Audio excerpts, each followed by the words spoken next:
මන්ත්‍රීතුමන් වගේම අපේ උපුල් මහේන්ද්‍ර මන්ත්‍රීතුමා ගම්පහ දිස්ත්‍රික්ක අපේ මන්ත්‍රීතුමන් වගේම සියලුම අපි යුකේ සුමින් වීරසිංහ මංජු මන්ත්‍රීතුමන්ලා වගේම අපේ මෙරිල් මන්ත්‍රීතුමා ඇතුළු සියලුම පළාත් සභා මන්ත්‍රීතුමාලා වගේම සියලුම සංවිධායකතුමන්ලා කොට්ටාස් සංවිධායකතුමන්ලා අද කොට්ටාස් වල නායකත්වයේ බාර අරගෙන පක්ෂයේ වගකීම ගමේ වගකීම කාර්ය අරගෙන ජයග්‍රහයි මාවතකට ගම්පහ දිස්ත්‍රික්කේ රැගෙන යන කටයුතු කරන මාදරණීය දෙමව්පියන් සහෝදර සහෝදරයන් මිත්‍රවරුන් අපි පක්ෂයක් විතර විශාල අභියෝගවලට මුහුණ දීපුවා.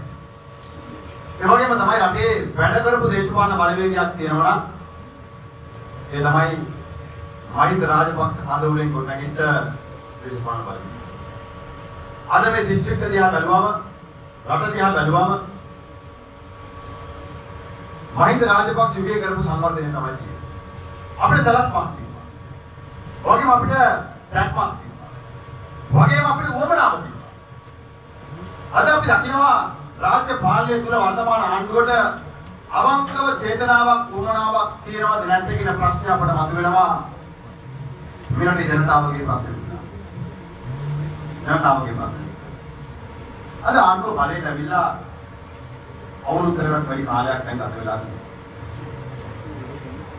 තමන්ගේ හෘද සාක්ෂියට අනුව අවංකව මේ ආණ්ඩුවේ ජනතාව ආණ්ඩුවේ අමාත්‍යවරු මන්ත්‍රීවරු 159 දෙනා අපි යෝජනාධිපතිතුමා ඇතුළු 160 දෙනා තමන් රටට පොරොන්දු වෙච්ච කාරණා ඉෂ්ට කරනවද නැද්ද කියන ප්‍රශ්නය තමන් විසින්ම අහන්න ඕනේ කියලා මම විශ්වාස කරනවා. තමන් විසින්ම තත්ත්ව කරලා අහන්න ඕනේ අතට අවංකව තමන් බලයට ඇවිල්ලා මැතිවරණ කාලේදීම පොරොන්දු ඉෂ්ට කරනවද නැද්ද? අසීමිත වරු කිව්වා. එදා අපි කරපු සංවර්ධනයට වෛරයක් හැදෙන්නේ. අධිවේගී මාර්ගය හදනකොට අධිවේගී මාර්ගය රත්තරන් වලින් හදන්න කියලා. පල්ල බලන්න මාර්ග අධිවේගී මාර්ගය නිසා යාගමේ මෙහාගමට එන්න වෙන්නේ නැහැ කියලා කිව්වා. IMF එකට ආපු ගම පයින්දා එලවනවා කියලා කිව්වා. අසීමිත බදු බර ජනතාව නිදහස් කරනවා. පෙට්‍රල් ලීටර් එකකින් ඇමතිවරයා පරාව ගන්නවා. ජනතාවට බදු වලින් අඩු කරලා සහන දෙන්න පුළුවන් ආණ්ඩුවක් හදනවා කියලා බලයට ආපු දෙවියන්. අද ඉස්සෙල්ල මම දෙක කරලා මේ රටේ නොගැලපෙන සංස්කෘතික ප්‍රතිපත්ති අපි හම්. රටට ගැලපෙනවද නැද්ද කියලාවත් බලන්නේ නැතුව තමන්ගේ සම්නේ දෙන්න බලයට ගේන ජාත්‍යන්තර වශයෙන් තමන් මෙහෙවපු සමාන සංවිධාන සතුටු කරවන්න අවශ්‍ය ප්‍රතිපත්ති ක්‍රියාත්මක කරනවා නිසා මේ රටේ ජනතාවගේ ජීවිත උසස් කරවන්න ප්‍රතිපත්ති ක්‍රියාත්මක කරන්න නැති බවක් තමයි අපිට බැලුම් දෙන්නේ. එක පැත්තකින් ආණ්ඩුව පොලිසිය පාවිච්චි කරනවා මර්ධනය කරනවා.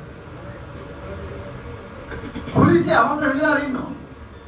ඒ අවංක නිලධාරීන් අපි ආරක්ෂා කරන්න.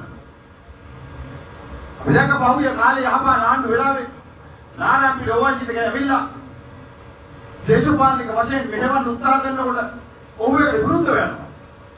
අපි දැක්ක වර්තමානයේ නාවික හමුදාපතිවරයා වත්තලන් කොට අරගෙන ඒ නඩුව අහන්න උත්සාහ කරනකොට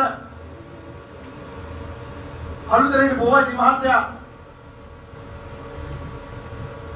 පොලිසියේ ආණ්ඩුවේ උමනාවට ඇසිරෙන්නේ නැතුව අවංකව හිත ගන්නවා. ඒ වගේම මේ රටේ පොලිසිය ඇතුලේ අවංක දක්ෂ නිලධාරීන් ඉන්නවා. හැබැයි තමන්ගේ දේශපාලන වේදිකාවේ ගිරාල ඉහළ පුටුවට වාඩි කරපු සමහර දේශපාලන වේදිකාවේ ඉහළ තනතුරු වලට වාඩි කරපු සමහර ආණ්ඩුවේ උමනාව ඉෂ්ට කරන පොලිසිය පාවිච්චි කරන්න ගිහිල්ලා අපේ ආම්දුරෝනේ සමස්ත පොලිස් දෙපාර්තමේන්තුවේ වගේම පොලිස් නිලධාරියාගේ ගෞරවය කෙලසනවා. පොලිස් නිලධාරියාගේ ගෞරවය කෙලසනවා. එක පැත්තකින් වරායි කන්ටේනර් පන්නනවා. අද වෙනකම් ආණ්ඩුවට හොයන්න බෑ කියලා. කවුද කන්ටේනර් පන්නුවේ කියලා? බෑ කියලා. තාම හොයනවා. තමන්ගේ වරායෙන් පන්නපු කන්ටේනර් එක හොයාගන්න බැරි නම් ඉතින් එහාට මේ ආණ්ඩුවේ වැඩ පිළිවෙල ගැන තව මොකක්ද අපි කතා කරන්න තියෙන්නේ? සංවිධානාත්මක අපරාධ නවත්තන්න. ඔව්. රටට ඇතුළු වෙන මද්ද්‍රව්‍යත් නවත්තන්න. ඒකනේ හිටපු රාමික හමුදාපතිවරයා හිරේ දාලා හරියන්නේ නැහැ. ඒකට බුද්ධියන්ට දුර්වල කරලා හරියන්නේ නැහැ. මාත්‍රම් මේ රටේන වළක්වන්න ඕන නම් අපි තවදුරටත් බුද්ධියන්ට ශක්තිමත් කරන්න ඕන. අලුත් තාක්ෂණික පරිවර්තනය වෙන්න ඕන. අපේ මුදු තීරය ඇතුලේ නාවික හමුදාව ශක්තිමත් කරන්න ඕන. බුද්ධියන්ගේ වගේම ත්‍රිවිධ හමුදාවේ පොලිසියේ චිත්ත ශක්තිය වැඩි කරන්න ඕන. එනිසි ගෞරවය දෙන්න ඕන. සහ ජාත්‍යන්තර සංවිධාන වලින් ජාත්‍යන්තර බුද්ධියන්ච වලින් අපිට ලැබෙන තොරතුරු වලට අපි ක්‍රියාත්මක වෙන්න ඕන.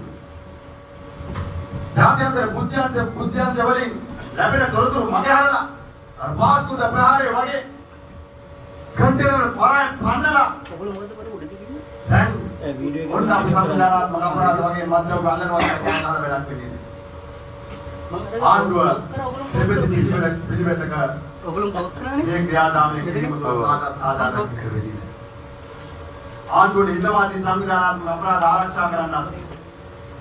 මේ ආණ්ඩුවේ හිතවාදී සංවිධාන අපරාධ කරුවන් හරහා විපක්ෂය මර්ධනය කරන්න ආණ්ඩුව උත්සාහ කරනවා නම් ඒකට අපි ඉඳ තියන්නේ නැහැ කියන එක අපි ආණ්ඩුවට මතක් කරන්න ඕනේ මගේ ආදරය අම්මේ තාත්තේ.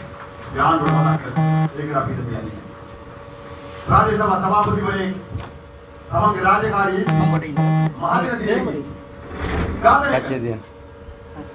ඝාතනය කර සංවිධානාත්මක අපරාධ කරුවන් ආණ්ඩුවේකට කියන්නේ මොකක්ද? ආණ්ඩුවේ මේක ලං කරලා දෙනවා සංවිධානාත්මක අපරාධ කල්ලිවල සටනක්. ඔහු පිළිබඳව නීතිමය ක්‍රියාදාමයක් තිරනවා නම් ඒක පොලිසිය බලා ගන්න. හැබැයි නිදහසේ සංවිධානාත්මක අපරාධයක් මෙහෙවන පුද්ගලයාට තුවක්කුවක් අරගෙන රාජ්‍ය සභාවකට ගිහිල්ලා ඝාතනය කරලා යන්න පුළුවන් නිදහසක් කොහොමද ලැබුණේ කියන ප්‍රශ්නේ අපිට තියෙනවා. අධිකරණ භූමියේ තුවක්කුවක් අරගෙන යන්න නඩුකාර වරිය ඉස්සරහා ඌඩුවේ ඉන්න කෙනා ඝාතනය කරන්න පුළුවන් පසුබිම නිර්මාණය වෙන්නේ කොහොමද කියන ප්‍රශ්නේ අපිට තියෙනවා. ඒ ප්‍රශ්නේත් අපිට තියෙනවා වගේම ඒකත් අර කන්ටේනර් පැන්වහා වගේ ප්‍රශ්නයක් කියන ගැටලුවක් අපිට තියෙනවා.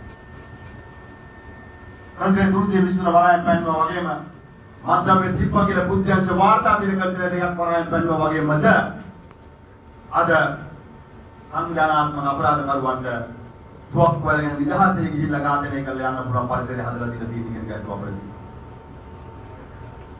ආණ්ඩුව මේක විපක්ෂය බාර ගන්නවා. ආණ්ඩුව ඉල්ලනවා රාජ්‍ය සභා මන්ත්‍රීවරු රාජ්‍ය සභා සභාපතිවරු මහජන සේවයේ ඉන්නේ ජනතාව අතර ඉන්නේ එයාගේ ආරක්ෂාව තහවුරු කරන වගකීම ආණ්ඩුවට සහ පොලිස්පතිවරයාට තියෙනවා.